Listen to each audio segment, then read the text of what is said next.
Bueno, chicas, bienvenidas a este podcast. No nos conocías, de Cruz Roja Juventud. En el capítulo de hoy vamos a hablar de Juventud sin Odio. Soy Belén, voluntaria en Cruz Roja, y también soy dinamizadora comunitaria en el proyecto Crece de Soledad No Deseada en Alcorcón. Así que nada, Marina, Laura, si os queréis presentar. Un placer estar aquí, muy buenas. Hola a las dos. Y nada, bueno, yo soy Laura Piñero García, soy periodista de Cadena SER. Entre las cosas que hago en la radio es contar historias y tratar de dar voz a personas sin hogar, y tengo mucha experiencia en temas sociales, y además soy voluntaria en una ONG pequeñita del barrio de Lavapiés que se llama Plaza Solidaria y que trabaja con personas sin hogar intentando poner nuestro granito de arena. Genial. Y bueno, gracias chicas, estoy encantada de estar aquí. Yo soy Marina Sánchez, vengo de la entidad Hogar Sí, que trabajamos con el único objetivo de erradicar el sinhogarismo. Creemos fuertemente que esto es posible y dedicamos todos nuestros esfuerzos día a día para conseguir acabar con este problema tan importante y tan vital. Dentro de nuestra entidad tenemos un proyecto de no discriminación y delitos de odio, y soy la responsable que lleva el Observatorio Atento de Delitos de Odio contra las personas en situación de sinhogarismo y por motivos de aporofobia. Así Genial. que, encantada. Sí, por contextualizar un poco, aunque ya lo habéis dicho vosotras, en este episodio vamos a hablar de aporofobia y sinhogarismo, un poquito para desmentir mitos, sensibilizar a la población y sobre todo dar información sobre este colectivo. Bueno, pues por poner un poquito en contexto, en España hay al menos 37.000 personas viviendo en la calle. El sinhogarismo es un fenómeno bastante complejo actualmente, entonces tenemos la raíz sobre todo en la desigualdad económica, en el contexto, etc. Entonces, bueno, os quería hacer unas preguntas y que tengamos aquí una pequeña charla, si os parece bien. Y nada, muchas veces tenemos prejuicios sobre las personas que viven en situación de calle, y lo vemos en nuestros entornos y en nuestros barrios. ¿Por qué creéis que una persona acaba viviendo en la calle? Pues bueno, ella creo que es más experta en el tema. Yo voy a contestar a vuestras preguntas desde el punto de vista, bueno, como periodista y también como voluntaria. Mira, yo siempre pongo un ejemplo cuando se habla de por qué una persona termina en la calle, y pongo mi propio ejemplo, ¿no? Yo ahora tengo 38 años, pero cuando tenía 20 y pocos era una trabajadora precaria, es decir, era pobre trabajando incluso, ¿no? Entonces yo me vi en varios momentos y en varias situaciones que estuve al borde de no tener un techo y no tener que comer, lo digo claramente así. Yo tenía una red muy importante que eran mis padres, que en determinados momentos en los que, bueno, mi precariedad fue muy fuerte, ellos me apoyaron y gracias a ellos tuve un techo y tuve cómo pagar la factura de la luz y tuve cómo pagar para poder pagar la factura del supermercado, ¿no?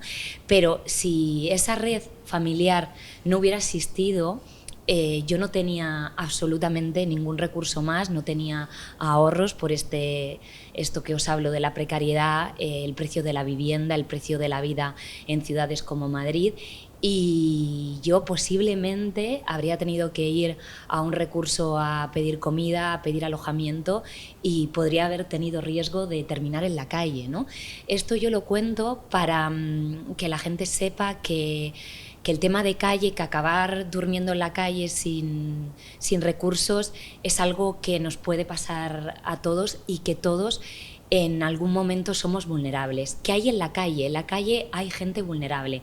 Esa vulnerabilidad puede ser por un tema económico, por un problema de adicciones, que ojo con esto, porque yo en mi experiencia no creo que sea mayoritariamente el problema que lleva a la gente a la calle, ahora ella lo contará.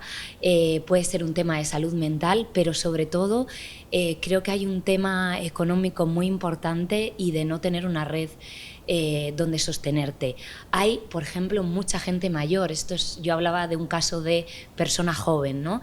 Imaginad una persona que con determinada edad se queda sin empleo y no tiene esa red para poder sostenerse, ¿no? Pues es otro perfil que yo por mi trabajo y por el tema del voluntariado he visto también en la calle. Qué interesante, perdona, lo que has dicho de era pobre trabajando.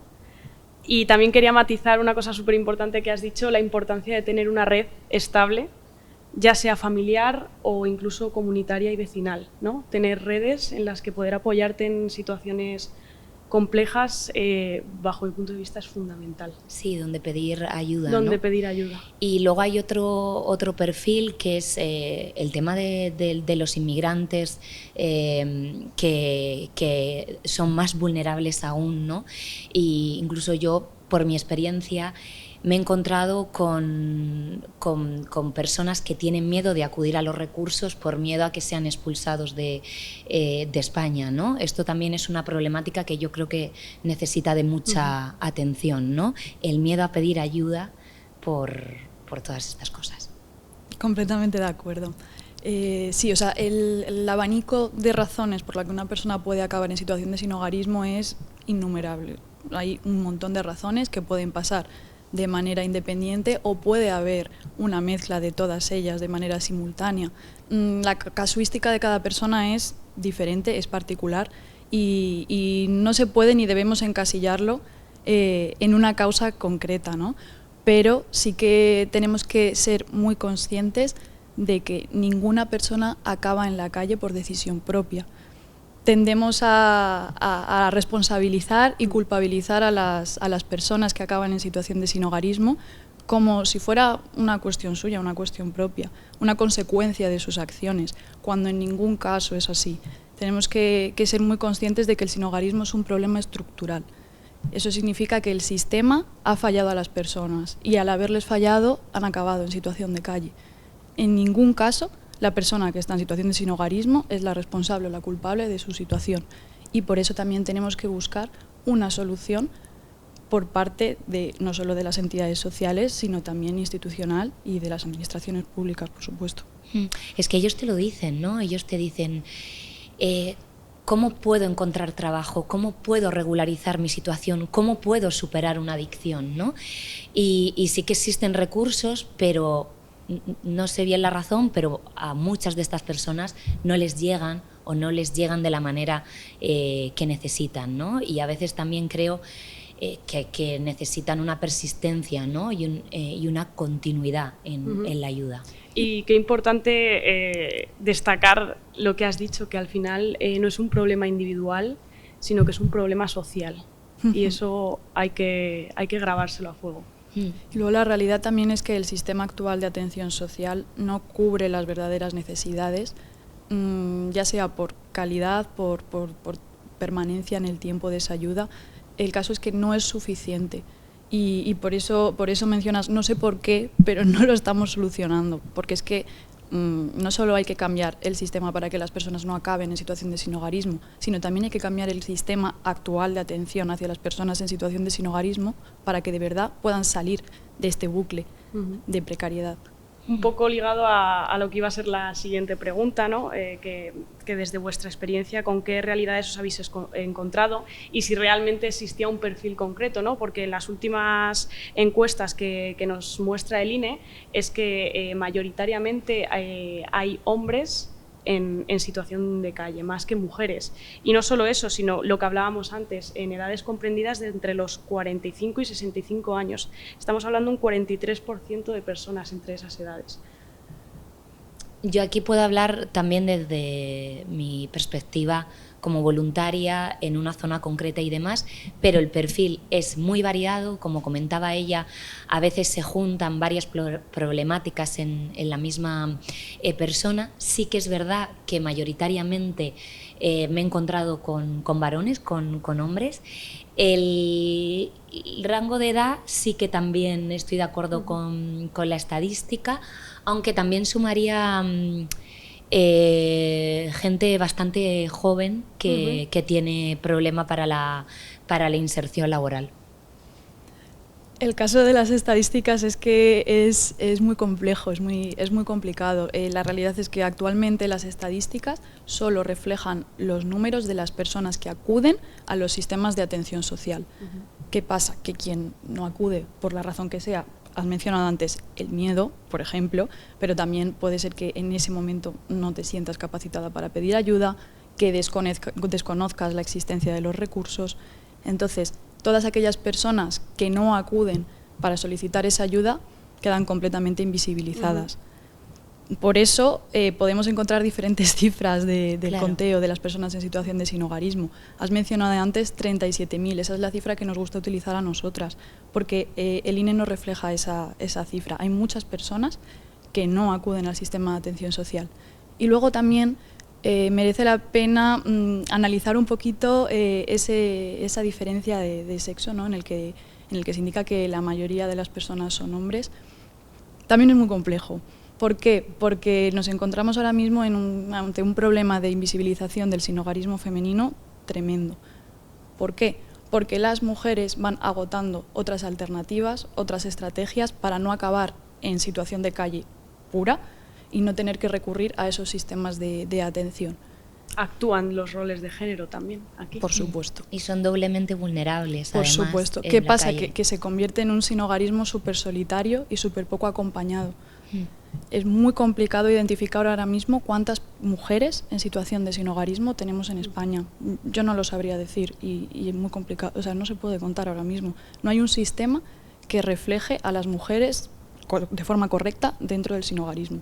Sí, a lo mejor están menos visibles. Pues lo que estabais comentando del tema de los recursos, a mí me llama la atención que algunos no saben todo lo que hay disponible, ese mensaje está, desconocimiento, no tienen la suficiente información, pero luego les cala el mensaje de que esos, por su propia experiencia y experiencia de su entorno, de que esos recursos están saturados, ¿no? Que es algo que sucede en la sanidad, en la educación. Yo creo que hay muchos profesionales desbordados, ¿no?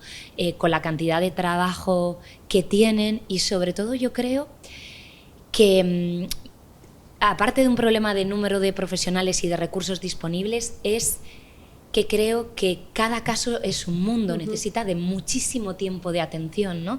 Y yo recuerdo hablar con trabajadoras sociales y demás que dicen, es que yo estaría con un caso mucho tiempo, ¿no? Y no me lo permite la cantidad de solicitudes que hay, ¿no? Esto es la importancia de individualizar cada caso. Eso es. Y no tratarlo como una colectividad, ¿no? Pues vamos a pasar a la siguiente pregunta, y es que me gustaría que hablaréis un poquito sobre qué papel está jugando el acceso a las viviendas ahora mismo. Ya sabéis que los alquileres están por las nubes, los salarios no están acorde a los precios de las casas, de los alquileres. ¿Cómo creéis que está afectando ahora mismo la economía en este sentido al acceso a la vivienda? Sobre todo también para los jóvenes. Bueno, a mí me parece un problema clave, yo lo estaba contando antes, que con determinados sueldos y estos precios de vivienda y de la vida en general en España, tu sueldo no es acorde con los precios que te exigen para pagar un alquiler o una vivienda y directamente no llegas, ¿no? Para cubrir los gastos mínimos para poder vivir, ¿no? La gente está sobreviviendo y mucha más gente de la que pensamos que de momento van tirando de esa ayuda familiar, de pluriemplearse, de someterse a un estrés mental y psicológico terrible para poder afrontar todos esos gastos. Y en España tenemos un problema muy grande con la vivienda. Yo creo que deberíamos estar todos en la calle manifestándonos porque estamos aceptando cosas que van en contra de nuestros derechos, ¿no? Que es un derecho a una vida digna y que tu salario pueda costear ese alquiler o esa posible compra de una vivienda. Al final, tener una necesidad básica, que es la vivienda, si eso no lo tenemos, cae todo. Es que es básico para poder construir tu red vital. Es que o sea, la vivienda, o sea, por transmitir un poquito la importancia de lo que supone tener un hogar, que no es lo mismo una casa que un hogar, además. En un hogar puedes descansar, en un hogar puedes desarrollar tus hobbies, tus aficiones, puedes desarrollarte profesionalmente o puedes buscar empleo si no lo tienes. Puedes establecer lazos de amistad, de confianza. Te mete dentro del sistema. Es claro, o sea, exactamente, participas, ¿no? dentro de todo este sistema. En el momento en el que no lo tienes, quedas completamente apartado. Y eso es uno de los principales problemas también de las personas que nos comentan. Por ejemplo, es que estoy buscando un empleo. ¿Cómo me van a conceder una entrevista o cómo voy a asistir a una entrevista si es que cada día a lo mejor estoy durmiendo en un sitio, o es que a lo mejor no tengo acceso a la ducha, o es que simplemente no puedo respetar esos horarios que se me exigen? Entonces, la intimidad es que es esencial, y es que afecta, vamos, ¿cómo contar con salud mental si no tienes un hogar? Claro. Es que además hay una cosa muy importante, ¿no?, de estos empleos precarios, ¿no?, y cosas que se sostienen con alfileres. Es que mucha gente en España no solamente no está ahorrando, es que tiene deudas. Entonces, si hay un embiste como perder el trabajo, se queda sin nada, no puede pagar ese alquiler, y como no tengo una red familiar o de otro tipo de apoyo donde sostenerse, esa persona puede ir a la calle. Es que, atención, cuánta gente que pueda estar escuchándonos o viéndonos no tiene ahorros, o tiene deudas, o tiene un pequeño préstamo que, si se quedan sin poder pagar esas cuotas, se rompe todo su sistema, ¿no? Totalmente de acuerdo, Laura. Me gustaría ahora hablar un poco sobre los mensajes de odio hacia las personas sin hogar en redes sociales, que es a lo que estamos ahora mismo todas y todos expuestos. Me gustaría introducir con la definición de aporafobia, que es el odio o el rechazo a las personas pobres, como bien sabéis. ¿Cómo puede una persona sentir odio hacia otra por el simple hecho de estar sin hogar, ser pobre? ¿Cómo creéis ¿Por qué creéis que existe la aporafobia? Pues, bueno, aquí este tema es interesantísimo. Podríamos estar hablando durante horas y horas de cómo se construye el odio hacia otras personas, ¿no? Y concretamente hacia personas en situación de vulnerabilidad. Así por dar un par de pinceladas breves, yo creo que hay una necesidad de nosotras, las personas a lo mejor que estamos en una situación económica digna, podríamos decir así, de justificar el que haya otras personas en situación de pobreza extrema y nosotras estemos mirando a otro lado. ¿Cuál es la manera de justificar esta existencia de ambos mundos, por así decirlo? El darle sentido, el darle responsabilidad a que las personas se encuentren en situación de calle. Es decir, si ha acabado así es porque no se ha esforzado lo suficiente, es porque seguro que es mala persona y se ha peleado con sus redes, es porque dejó el trabajo y no tendría por qué haberlo dejado, pues porque ha consumido. Es porque son unos vagos, no quieren trabajar. Unos vagos, etcétera, etcétera, prejuicios. etcétera. Sí. Entonces ahí entramos en la construcción de prejuicios, que es también otro mundo inmenso. Pero una vez ya hemos empezado o se han construido los prejuicios, ya hemos iniciado como el camino de la escalera del odio, que a mí me gusta llamarle. Tú empiezas inventando, no inventando conscientemente o transmitiendo un prejuicio, pero esto ya, una vez estás puesto sobre la mesa, ya no se puede parar. Los prejuicios se expanden a una velocidad inmensa. Y no solo se expanden, sino que tienden a crecer. Y los prejuicios no solo se quedan en prejuicios, sino que a lo mejor evolucionan a actitudes discriminatorias, que a su vez pueden incrementarse en discursos del odio, que derivan en delitos de odio, que un delito de odio es desde una agresión verbal a una física a un homicidio. O sea, estamos hablando de a qué nivel afecta el odio a las personas en su día a día y precisamente las personas que se encuentran en mayor situación de vulnerabilidad. Es tremendo. ¿Y en qué momento lo paras? Por supuesto, merece la pena pararlo al principio, no iniciar ese recorrido de la escalera, que tener que pararlo en el último escalón, porque ahí ya es un reto tremendo. Efectivamente.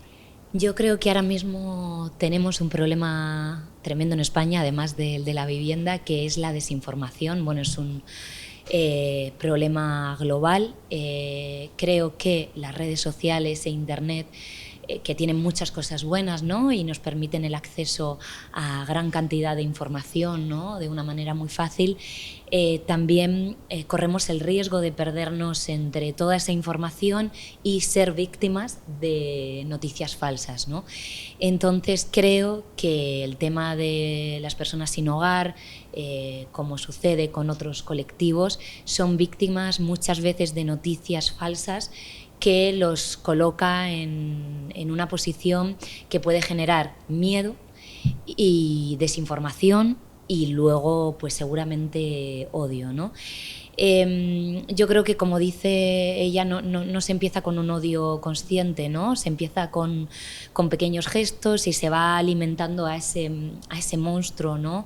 A ese odio, ¿no?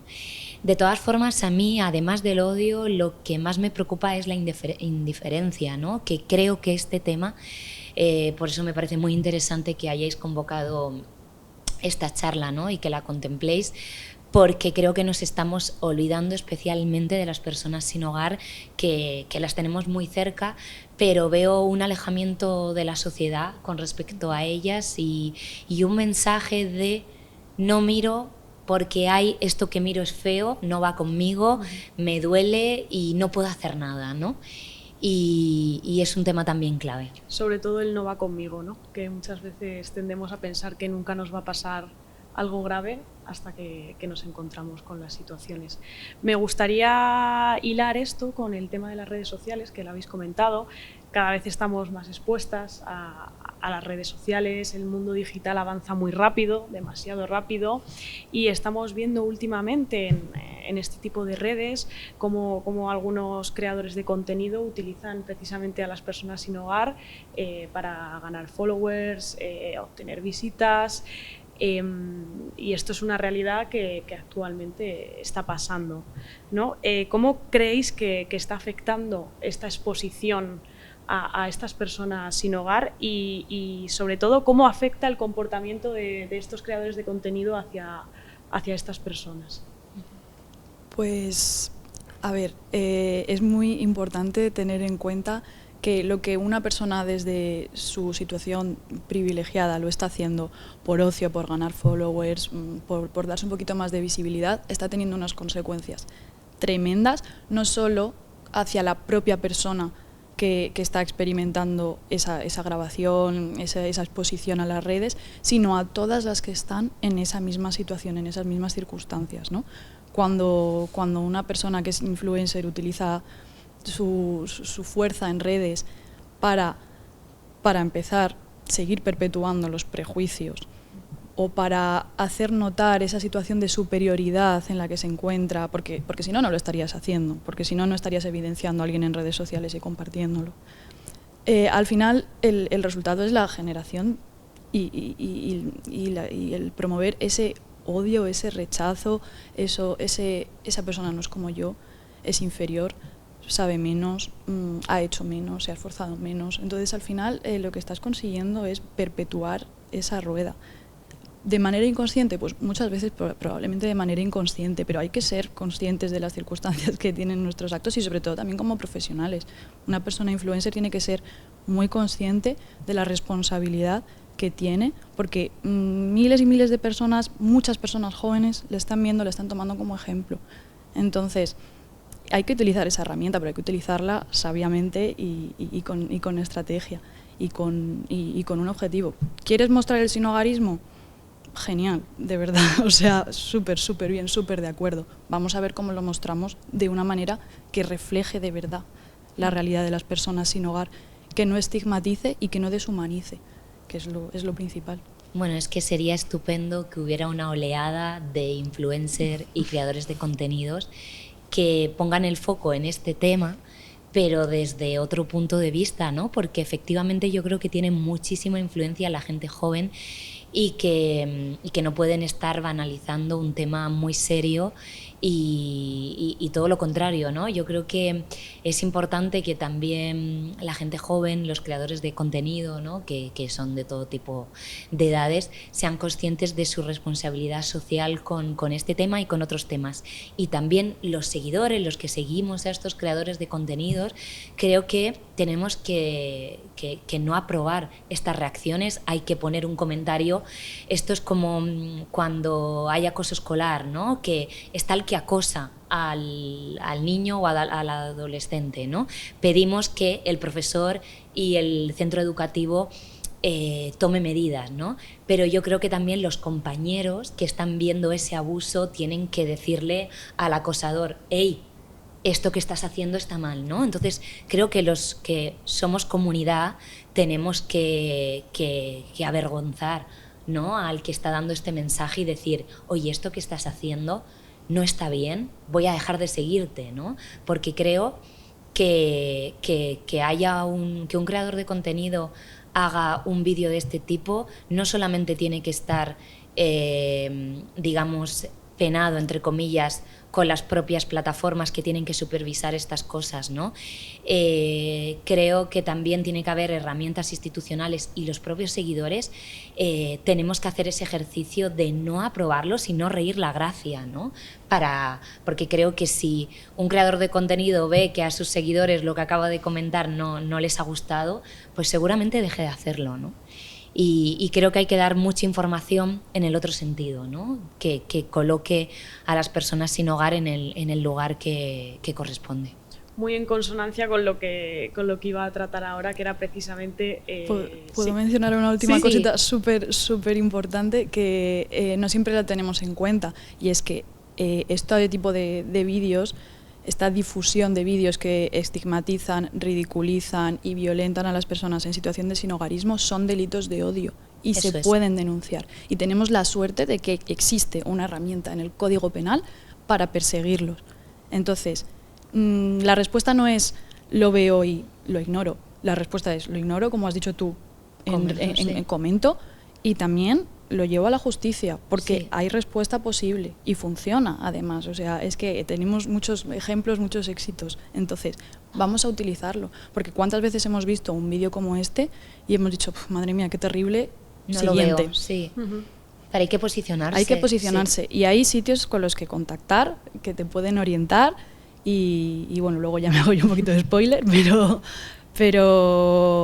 pero bueno, se puede abordar y hay respuestas muy positivas, entonces vamos a por ello. Eso sí iba a comentar, que cómo podíamos revertir esta situación y qué herramientas más concretas teníamos para hacerlo. Bueno, nos estaba ahora mismo comentando Marina una de ellas. Y bueno, Laura también, pues acciones como dejar de seguir a la persona o señalarlo y decir: estás haciéndolo mal. Sí, hombre, a ver, yo creo que también es muy importante, porque al final cuando se toman determinadas actitudes, creo que muchas veces es por desconocimiento, ¿no? Yo creo que hace falta que estos temas se hablen en diferentes ámbitos, ¿no? Desde el ámbito escolar, que seguro que ya existen charlas en colegios, en institutos, pero a lo mejor hace falta un esfuerzo, ¿no? Y yo creo que también hace falta un esfuerzo de visibilizarlo para otros rangos de edad, ¿no? Incluso en empresas, bueno, en organizaciones vecinales. Creo que se tiene que hablar de este tema que se ha olvidado especialmente en los últimos años, ¿no? Incluso creo que puede estar interesante, pues a lo mejor hay que contratar a influencers desde determinados organismos para que den un mensaje positivo, ¿no?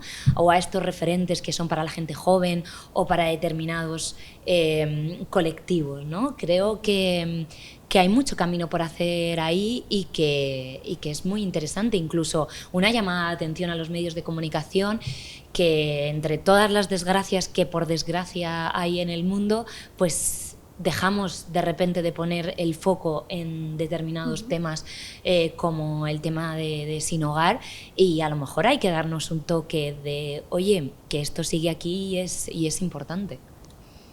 Incidir es imprescindible, y en todos los ámbitos, sensibilizar y formar también, por supuesto, no solo en colegios, como has dicho, también ahora mismo es necesario formar a todos los profesionales de instituciones públicas, de servicios policiales, de fiscalías, de entidades públicas, privadas, a todo el mundo, porque si algo tiene la aporofobia es que es muy desconocida.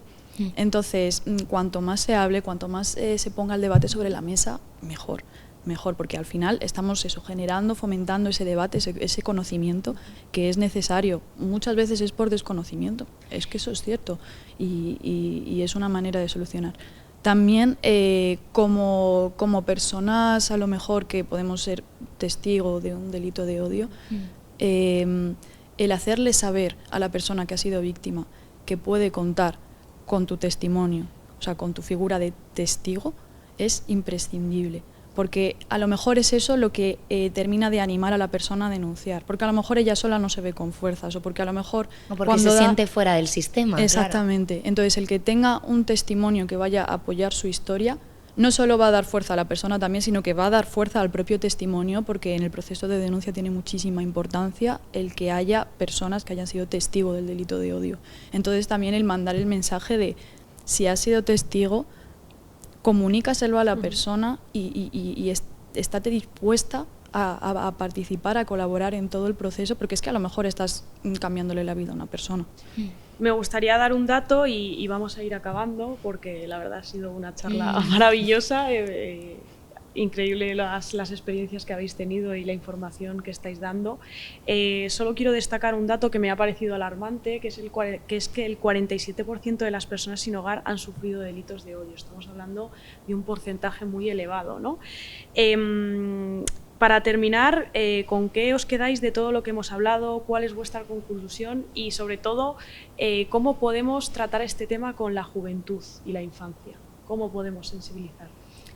Yo creo que es importante comunicar acorde con... hay mensajes, ¿no?, que son globales, ¿no? Pero nos pasa a nosotros a veces en la radio, ¿no?, hay que contar una historia bien contada, definir y explicar una problemática, pero lógicamente si sabemos adaptarnos al lenguaje de cada generación, completar, ¿no?, un recurso con otro está muy bien. Y a mí hay una cosa que me parece muy importante, que además yo no la había visto por mi trabajo, he podido hacer trabajos con personas sin hogar desde el punto de vista del periodista, pero realmente, como estoy aprendiendo un montón, es con el trabajo como voluntaria, ¿no? Entonces, yo creo que también sería interesante invitar a todo el mundo a que pueda participar de la manera que pueda en temas de voluntariado, porque te cambia la cabeza totalmente, ¿no? Tengo muchos amigos que además son solidarios en su día a día y demás, pero ellos les parece, bueno, no se veían capaces de hacer una ronda y tener una conversación con personas sin hogar porque creen que puede ser incómodo, porque creen que luego se van a llevar a casa una mochila muy dolorosa y no se ven con fuerzas. Y al final, después de la experiencia de hacerlo, se llevan muchas cosas positivas, y de verdad que no estoy dando un mensaje buenista porque sí, es que realmente haces mucho, encuentras maneras de ayudar, porque hay muchas formas de ayudar, y realmente gestos pequeños hacen muchísimo, ¿no? A lo mejor tú puedes conectarle con un recurso para que encuentren empleo, para que se traten un problema de salud mental, de adicciones, para que no tengan miedo para denunciar, y sobre todo para que se vuelvan a sentir dentro del sistema. O sea, que a mí me gustaría destacar la labor de las ONGs, de los que trabajáis en temas sociales, ¿no? Porque creo que sois también la puerta de entrada para que el ciudadano conectemos con todos estos temas. Así que agradeceros que estéis con ello. Muchas gracias. Yo quería rescatar primero el dato que has mencionado del 47% de las personas sin hogar han sido víctimas de delitos de odio. Para empezar, el 47% registrado, es decir, detectado, denunciado. Eso es lo primero, que eso ya es un paso y es muy complicado y probablemente no sea una cifra completamente completa, ¿no?, por así decirlo. Pero es que también quiero añadir el dato de que el 87% no denuncia. Es decir, la mayor parte de los casos de los delitos de odio quedan completamente invisibilizados. Solo un 13% está verbalizando, está denunciando estos delitos de odio. Esto es súper importante porque es que tenemos aquí un iceberg todavía no descubierto que es tremendo. Y luego, en cuanto al tema de la juventud, bueno, yo llevo trabajando con juventud toda la vida y creo que son participantes de todas las etapas del proceso, pueden aportar en todas las etapas del proceso. Para empezar, desde la perspectiva preventiva. La realidad es que ahora mismo el perfil de las personas agresoras son varones entre 17 y 34 años. Es un perfil joven, está claro que eso hay que abordarlo en algún momento con todas las cositas que hemos ido mencionando antes, pero también en el resto de procesos. En el momento de detección, súper importante el autoconocimiento y el conocimiento de los derechos básicos, de cuándo se nos está vulnerando un derecho, de cuándo podemos exigirlo y por lo tanto de cuándo los demás pueden exigirlo también. De cómo actuar cuando estamos siendo testigos o cuando estamos detectando un delito de odio. Y también una parte muy interesante es la parte como agentes de reparación del daño. Pueden participar, o sea, como lo habré ido mencionando, pueden participar de muchas maneras en las que, bueno, no se ha podido prevenir ese daño, pero vamos a intentar reparar lo que ha ocurrido, vamos a intentar que esta herida se vaya cerrando poco a poco. Así que tienen un peso esencial, importantísimo y es que pueden conseguir muchísimas cosas. Entonces yo es que tengo toda mi confianza en la juventud y en creer que pueden hacerlo mucho mejor de lo que lo hemos hecho nosotras en todos los años previos. Pues muchas gracias, chicas, por haber estado aquí, por dar vuestros puntos de vista, sobre todo por hablar de la ética y de la acción social también en los medios de comunicación, ¿no? que es fundamental. Para ir terminando, pues me gustaría señalar que esta serie de podcasts están dentro de nuestro proyecto de prevención y sensibilización sobre la no discriminación y la igualdad de trato, ¿no? En Cruz Roja tenemos muchos proyectos y cada vez más encaminados a detectar las problemáticas sociales, ¿no? También me gustaría cerrar con la visibilización del proyecto en el que trabajo, Proyecto Crece, destinado a prevenir la soledad no deseada, una temática también bastante importante que ahora está en auge y se está investigando por fin y quedará para otro podcast seguramente. Y nada, decir que trabajamos también con personas sin hogar, mujeres víctimas de violencia de género y mayores, ¿no? Así que nada, vamos cerrando y muchas gracias por todo, chicas. Muchas gracias a ti, a vosotros y a vosotras. Gracias.